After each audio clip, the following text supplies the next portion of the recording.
नमस्कार मित्रांनो, तुमचा माइंडसेट पॉझिटिव्ह आणि निगेटिव्हने कसा काम करतो याचं एक मी उदाहरण सांगतो. आज मी स्वतः जो एक्सपिरियन्स घेतला त्याच्यावरून. आज सकाळी मी फास्टेड कार्डिओसाठी निघालो होतो. पीक वीक चालू असल्यामुळे लो कार्ब्सवरती आहे, त्याच्यामुळे खूप जास्त थकलेलो होतो, एनर्जी लो होती. आणि गाडीमध्ये जात असताना मी हाच विचार करत होतो की आज आपल्याकडनं 45 मिनिटं कार्डिओ होईल का. तरी मी गेलो, जिममध्ये गेलो, कार्डिओ स्टार्ट केला. आता तुम्हाला सांगू, मी विदिन 7 ते 8 मिनिटांमध्येच मला असं फील व्हायला लागलं की आता आपल्याकडनं पुढं कार्डिओ नाही होणार, आपण खूप जास्त थकलेलो आहे. मग त्यावेळेस माझ्या लक्षात आलं की आपण सकाळपासून माइंडला हेच फीड करतो की आज आपण खूप थकलेलो आहे आणि आपल्याकडनं नाही होणार. मग त्यावेळेस मी सगळ्यात पहिले जो माझा स्पीड होता 3-4च्या स्पीडवरती मी चालत होतो.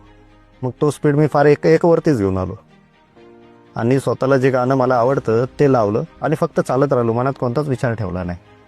तर मग मला वाटलं की आता मी 45 मिनिटं कंप्लीट करून घेईल आणि शेवटी मी 52 मिनिटचा कार्डिओ कंप्लीट केला.